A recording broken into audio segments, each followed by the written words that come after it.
Hey, this is video 1 for quantum mechanics. We're going to be looking at the first part of the photoelectric effect.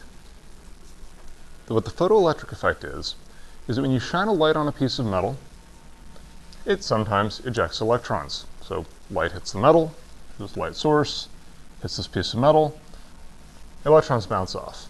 That's not terribly surprising.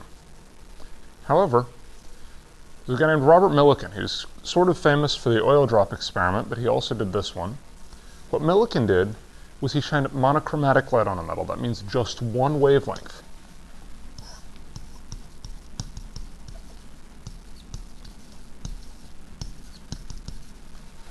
And he measured the resulting current. The setup he used was something like this. He'd shine light on these, on this one. Electrons would get ejected. They'd go from the anode to the cathode, and they would then flow through these wires back around to the anode. And he put an ammeter on here, measured the current. But then what he did is he put a battery into the circuit. And that created a potential between the anode and the cathode. And he was trying to figure out, okay, what will happen if I increase that voltage? And of course, as this voltage increases, it means that these electrons have to go through an opposing electric field, and it reduces the current sum. So that was the basic setup. You need to be able to describe that, sketch the circuit diagram.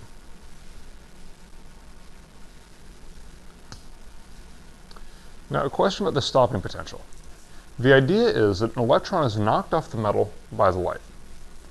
And then it's going to be moving. It'll have some kinetic energy, K. K equals 1/2 mv squared and all that. Now, if we assume it's going in the right direction, which some of them will, it will eventually hit the other electrode, and we got a small current. But if there's a potential difference between the electrodes, the electron will slow down and stop. And if that potential difference is equal to K over Q, so remember K equals Q times V, that means what happens is that by the time it starts out with kinetic energy, and by the time it gets all the way to the other electrode, it only has potential energy, no more kinetic. It will not reach the other electrode. So this is equal to or greater than. So you can determine the kinetic energy of a particular electron by seeing what voltage is necessary to make it stop.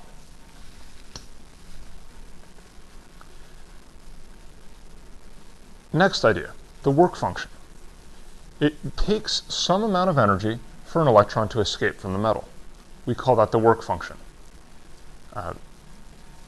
So the idea is the electron acquires a certain energy E from the light. Some of that energy goes into breaking it loose. That's the work function. And the remainder of it becomes kinetic energy. So we say that K equals the total energy E minus the work function phi. That's a Greek capital letter phi. And generally different metals have different work functions. So aluminum would have one work function, steel would have another one, magnesium would have yet another work function. Generally the ones with the small work functions are the period 1 and 2 metals, and then the transition metals are higher. But that's not really something you need to know. But essentially the idea, light gives the electron some energy. Some of that energy breaks it loose from the metal, the rest of it becomes kinetic. You can measure how much kinetic energy it has by applying a stopping potential. Now, if we look at what classical physics would predict, this is Maxwell's equations, electrostatics, all the stuff we learned the first 3 semesters, light is a wave. Remember that. Waves can carry any amount of energy you like. The amplitude determines the energy. Remember, amplitude of an oscillator or a wave squared is proportional to the energy. So you want to double the energy, you increase the amplitude by a factor of square root 2. So because of that, you'd expect to see some electrons with high energy, some electrons with low energy, and it'll be a continuous spectrum. But as that potential is increased, what we expect to see is that the current should decrease, but won't ever actually reach zero because there's always going to be some electrons that have a ton of energy. So what you'd expect to see is if you plot stopping potential, or the current versus stopping potential, you'd expect to see something that looks like that. It tails off, but it never reaches zero. The other thing you expect to see, if you're using brighter light, is that you get more electrons and higher energy electrons. So if you use brighter light, it's a blue graph, you would see the same graph that looks more or less like that. And because the energy depends only on the amplitude, not on the wavelength, we wouldn't expect the wavelength of the light to have much, if any, effect. But the fact that we're talking about this tells you that's not what they found out when they did the experiment. The first strange thing that happened was that above a certain value of the potential, no current was detected. Remember, the classical hypothesis was, as you increase the stopping potential, the current trails off, but it never reaches zero. But they found that it reached zero at a certain value of the potential. What they got was a graph that looked like this. So they plot current versus stopping potential. And for dim light, it looks like that.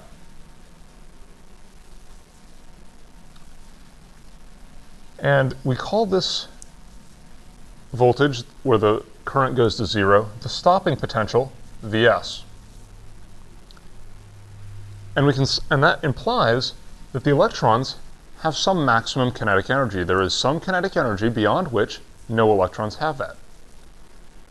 You've got a lot of low energy electrons, less and less as you go to higher energies, but once you get to this energy, QVS, you have no energy, or no electrons left with more energy than that. The other thing about this is that if they use brighter light,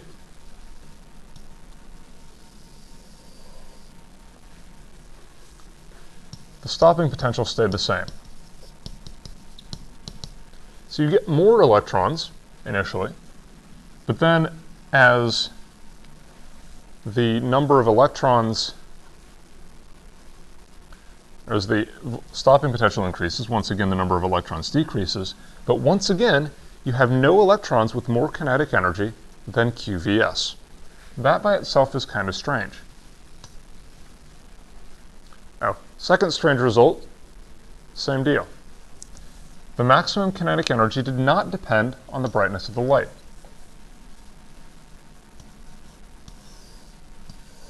So if you make the light brighter, so let's see, for dim light, you get that as Vs. For bright light,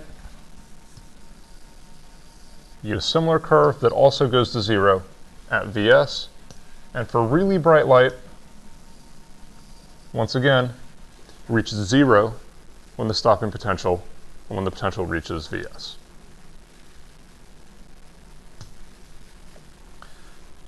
So two strange results. Third strange result is that increasing the frequency of the light increased Kmax, the maximum kinetic energy. And also, below a certain frequency, no electrons are emitted at all. So what they did is they said, okay, we're using monochromatic light. Amplitude apparently doesn't affect the maximum kinetic energy. Let's try wavelength. And so if you plot the current versus voltage for red light, it looks like this. And so there's Vs for red light. And then they tried using blue light. Let's label that. And now at blue light, when they had no stopping potential, they got about the same current as the red light did. So it started out here. But then, what happened was that the stopping potential for blue light turned out to be significantly greater than for red light. And in general, shorter wavelengths, higher frequencies, cause greater stopping potentials and therefore indicate greater kinetic energies of the electrons. So high frequency results in the electrons getting lots of energy, low frequency results in the electrons not getting any energy. And the implication is that if you make the frequency low enough, none of the electrons can break off at all, and no electrons will be emitted. So what the other thing we can do is make a graph of stopping potential, meaning measure the stopping potential for several different wavelengths, or for frequencies, and we'll put frequency on this axis. And it turns out that your graph looks a bit like that. As the frequency increases, the stopping potential increases. And this right here is the cutoff frequency. For frequencies of light lower than that, no electrons are emitted at all, even when you don't apply any kind of stopping potential. So we're getting into quantum weirdness right now. And our next video will ask, okay, what does that all mean? For now, you just need to be able to describe the results and describe what the classical hypothesis would be. Three strange things. There's a cutoff frequency, or there's a certain maximum value of kinetic energy. We wouldn't expect to see that classically. Second, that maximum kinetic energy does not depend on the amplitude of the light, the brightness, but it does depend on the wavelength, or the frequency.